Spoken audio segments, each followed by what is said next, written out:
Hi, I am Henna Ayub, consultant psychologist and founder of HABS. നമ്മളൊരു മടി മാറ്റാൻ ശ്രമിക്കുന്ന സമയത്ത് നമ്മൾ ഫസ്റ്റ് നോക്കേണ്ട കാര്യം എന്ന് പറയുന്നത് എന്തുകൊണ്ടാണ് ഈ ഒരു മടി, അല്ലെങ്കിൽ കുറേ കാലമായിട്ട് ഒരു മടി അല്ലെങ്കിൽ ഒരു ലേസിനെസ് ഉള്ള ഒരാളാണോ, അല്ലെങ്കിൽ ഈ ഒരു ഇടയ്ക്ക് എനിക്ക് തുടങ്ങിയതാണോ, ഈ ഇടയ്ക്ക് എനിക്കൊരു ക്ഷീണം കൂടുതലാണ്, അപ്പം ഞാൻ കുറേ കൂടെ ഒരു മടി കാണിക്കുന്നു, കാര്യങ്ങൾ ചെയ്യാനുള്ള ഒരു താല്പര്യക്കുറവ് കാണിക്കുന്നതാണോ. അപ്പോൾ ഫസ്റ്റ് നമ്മളത് അനലൈസ് ചെയ്യുക എന്ന് പറയുന്നത് ഭയങ്കര ഇമ്പോർട്ടൻ്റ് ആണ്. മടി മാറ്റാനായിട്ട് നമ്മൾ ആദ്യം മനസ്സിലാക്കേണ്ട കാര്യം എന്ന് പറയുന്നത്, മടി എന്ന് പറയുന്നത് ഒരു കോമൺ ബിഹേവിയറിൽ അല്ലെങ്കിൽ നമ്മളൊരു ഫിസിയോളജിക്കൽ ഫംഗ്ഷനാണ്. മടി തോന്നുക എന്ന് പറയുന്നത് ഭയങ്കര കോമൺ ആണ്, എല്ലാവർക്കും ഉള്ളതാണ് ഈ മടി വരിക എന്ന് പറയുന്നത്. പക്ഷെ അത് നമ്മൾ ഏതൊക്കെ കാര്യത്തിനെ ലിമിറ്റ് ചെയ്യുന്നുണ്ട് എന്നുള്ളത് നമ്മൾ അണ്ടർസ്റ്റാൻഡ് ചെയ്യുക. അപ്പോൾ first technique is being mindful. നമ്മൾ ഇത് നോർമലാന്നുള്ളത് മനസ്സിലാക്കുന്നതോടൊപ്പം നമ്മൾ ഇതിനെ എങ്ങനെ കൊണ്ടുപോകുന്നു എന്നുള്ളതിനെ കുറിച്ച് നമുക്കൊരു അണ്ടർസ്റ്റാൻഡിങ് ഉണ്ടാവുക എന്നുള്ളതാണ്.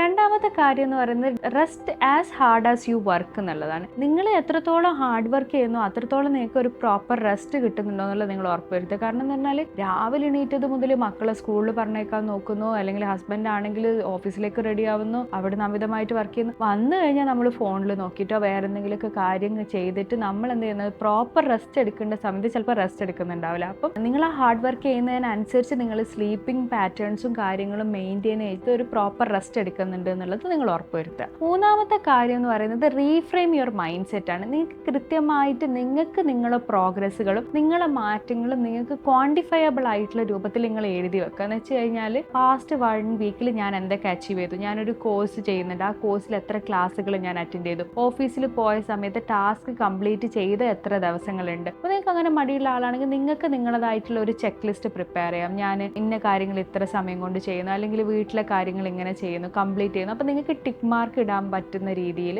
നിങ്ങൾക്ക് ഒരു ചെക്ക് ലിസ്റ്റും ഒരു ടു ഡു ലിസ്റ്റുകളും നിങ്ങൾ കൃത്യമായിട്ട് പ്രിപ്പയർ ചെയ്തിട്ട് നിങ്ങൾക്കത് ക്വാണ്ടിഫയബിൾ ആയിരിക്കണം. നിങ്ങൾക്ക് നോക്കിക്കഴിഞ്ഞാൽ നിങ്ങൾക്ക് മനസ്സിലാവണം നിങ്ങളത് ചെയ്തിട്ടുണ്ടോ, പൂർത്തിയാക്കിയിട്ടുണ്ടോ, നിങ്ങൾ എത്ര സമയം എടുത്തു എന്നൊക്കെ ഉള്ളത്. അങ്ങനെ മാർക്ക് ചെയ്ത് തുടങ്ങുകയാണെങ്കിൽ നിങ്ങൾക്ക് ഒരു പരിധിവരെ എന്താ പറയുക, നിങ്ങൾ മടിയായിട്ട് ഇരിക്കുന്ന സമയത്ത് നിങ്ങൾക്കൊരു അലേർട്ട്നെസ് ഉണ്ടാവും. ഞാനൊക്കെ എന്താ ചെയ്യുന്നതെന്ന് വെച്ച് കഴിഞ്ഞാൽ ഞാൻ ഇത്ര ഫോളോ അപ്പ് സെഷൻസ് ഈ മാസം എടുക്കും, ഇത്ര ന്യൂ കേസ് എടുക്കും, ഇത്ര ന്യൂ കപ്പിൾ കേസ് എടുക്കും. ഇത് ഞാൻ പൊതുവേ മന്തിൻ്റെ തുടക്കത്തിൽ തന്നെ കീപ്പ് ചെയ്യുന്നത് കൊണ്ട് തന്നെ എനിക്ക് കൃത്യമായിട്ട് എനിക്ക് ഒരു മാസത്തിൻ്റെ പകുതി ആകുമ്പോൾ മനസ്സിലാവും ഞാൻ ഇത്രയേ അച്ചീവ് ചെയ്തിട്ടുള്ളൂ. ഞാനിങ്ങനെ മടിയായിട്ട് അല്ലെങ്കിൽ ലേസി ആയിട്ട് ഇരുന്നാൽ പറ്റൂല, ഞാൻ അതിലേക്ക് കുറച്ചും കൂടെ ഹാർഡ് വർക്ക് ചെയ്ത് കഴിഞ്ഞാൽ ടൈം ഇൻവെസ്റ്റ് ചെയ്താൽ മാത്രമേ എനിക്കിത് അച്ചീവ് ചെയ്യാൻ പറ്റും എന്നുള്ളത് കൊണ്ട് തന്നെ എനിക്ക് അതിനെ ക്വാണ്ടിഫൈ ചെയ്യാനും നോക്കി കാണാനും കുറച്ചും കൂടെ എളുപ്പമായിരിക്കും. നാലാമതായിട്ടുള്ള കാര്യം എന്ന് പറഞ്ഞു കഴിഞ്ഞാൽ പ്ലാനിങ് തന്നെയാണ്. നമ്മൾ നേരത്തെ പറഞ്ഞതുപോലെ നമ്മൾ ഈ ചെക്ക് ലിസ്റ്റ് പ്രിപ്പയർ ചെയ്യുന്നത് പോലെ ഈ വീക്കിൽ നമുക്ക് എന്തൊക്കെ അച്ചീവ് ചെയ്യണം, ഈ മന്തിൽ ഞാൻ എന്തൊക്കെ അച്ചീവ് ചെയ്യണം, അല്ലെങ്കിൽ 6 മാസം കഴിഞ്ഞ് കഴിഞ്ഞാൽ ഞാൻ എവിടെ എത്തണം, അല്ലെങ്കിൽ എനിക്ക് എത്ര സേവിങ്സ് ഉണ്ടാവണം,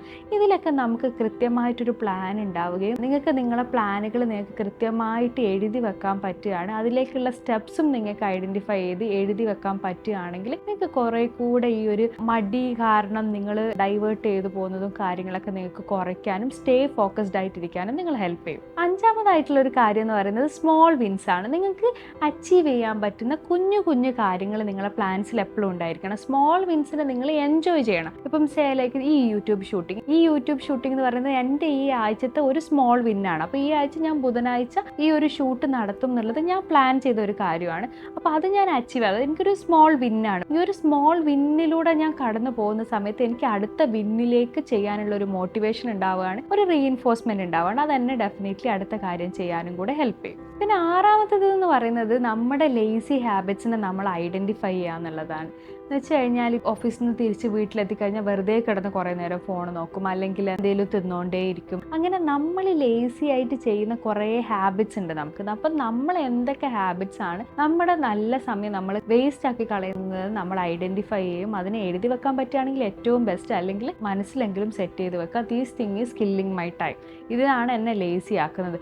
പാത്രം കഴുകി ഒന്ന് കഴിഞ്ഞ് കഴിഞ്ഞാൽ വെറുതെ കുറേ നേരം കിടക്കുക, അല്ലെങ്കിൽ എന്താ പറയുക കുക്ക് ചെയ്ത് റെസ്റ്റ് കിട്ടുന്ന സമയത്ത് കിടക്കുക. അപ്പോൾ ആ സാധനങ്ങളൊക്കെ മാറ്റിയിട്ട് ഒരു ടാസ്ക് നമ്മൾ കംപ്ലീറ്റ് ചെയ്ത് കഴിഞ്ഞാൽ മാത്രമേ നമ്മൾ അതിൽ നിന്ന് മാറിപ്പോകുള്ളൂ എന്നുള്ളത് നമ്മൾ ഉറപ്പുവരുത്തുക. ഏഴാമത്തത് നമുക്ക് ഇമ്പോർട്ടൻ്റ് ആയിട്ടുള്ള കാര്യം തന്നെയാണ്, നമ്മൾ ഡിസ്ട്രാക്ഷൻസ് കുറയ്ക്കുക. എന്തെങ്കിലും ഒരു കാര്യം ചെയ്യാനിരുന്ന് പ്രിപ്പയർ ചെയ്യുന്ന സമയത്തായിരിക്കും നമ്മൾ ഫോണിൽ ഒരു മെസ്സേജ് വരുന്നത്. ആ മെസ്സേജ് നോക്കിക്കഴിഞ്ഞാൽ നമ്മൾ കൈ അറിയാതെ പെട്ടെന്ന് ഇൻസ്റ്റഗ്രാമിലേക്ക് പോകും. ഇൻസ്റ്റഗ്രാമിൽ പോയി നമ്മൾ റീൽസ് കണ്ടു തുടങ്ങിക്കഴിഞ്ഞാൽ നമ്മളെ ഡിസ്ട്രാക്ഷൻ നമുക്ക് നിയന്ത്രിക്കാൻ പറ്റുന്നതിലും അപ്പുറമായിരിക്കും. അപ്പോൾ നമ്മൾ എന്താ ചെയ്യേണ്ടതെന്ന് വെച്ച് കഴിഞ്ഞാൽ നമ്മുടെ ഡിസ്ട്രാക്ഷൻസിനെ, നമ്മൾ നേരത്തെ പറഞ്ഞ പോലെ നമ്മൾ ലേസി ഹാബിറ്റ്സ് ഐഡന്റിഫൈ ചെയ്യുന്ന പോലെ തന്നെ നമ്മുടെ ഡിസ്ട്രാക്ഷനെ നമ്മൾ ഐഡന്റിഫൈ ചെയ്യുക. ബോയ് ഫ്രണ്ട് വിളിക്കുക, അല്ലെങ്കിൽ ഗേൾ ഫ്രണ്ട് വിളിക്കുന്ന സമയമാകുമ്പോൾ നമുക്ക് ഡിസ്ട്രാക്ട് ആവുക, അല്ലെങ്കിൽ ഫോണിൽ മെസ്സേജ് വരുന്ന സമയത്ത് നമ്മൾ ഡിസ്ട്രാക്ട് ആവുക, അല്ലെങ്കിൽ എന്താണ് ഡിസ്ട്രാക്ഷൻസ് എന്നുള്ളതും നമ്മൾ കണ്ടുപിടിക്കുക. അതേപോലെ തന്നെ നമ്മൾ റൂമിലുള്ള ആവശ്യമില്ലാത്ത സാധനങ്ങളും കാര്യങ്ങളൊക്കെ നമ്മൾ ക്ലീൻ ചെയ്ത് വെച്ച്, വീടും ഓഫീസൊക്കെ നല്ലൊരു ക്ലീൻ ആൻഡ് ടൈഡി അറ്റ്മോസ്ഫിയർ ഒക്കെ ആണെങ്കിൽ നമ്മൾ ഈ ലേസിനെസ് കുറയ്ക്കാൻ വേണ്ടി നമുക്ക് ഒരുപാട് ഹെൽപ്പ് ചെയ്യും. അപ്പം ഇത്തരം സിമ്പിൾ ടെക്നിക്സ് ഒക്കെ യൂസ് ചെയ്തിട്ട് ട്രൈ ചെയ്ത് നോക്കാവുന്നതാണ്. അപ്പോൾ എല്ലാവരും കുറച്ചും കൂടെ ഉന്മേഷത്തോടു കൂടെ കാര്യങ്ങൾ നോക്കി കാണാനും അതിൽ വർക്ക് ചെയ്യാനും നിങ്ങൾക്കൊക്കെ സാധിക്കട്ടെ. Thank you.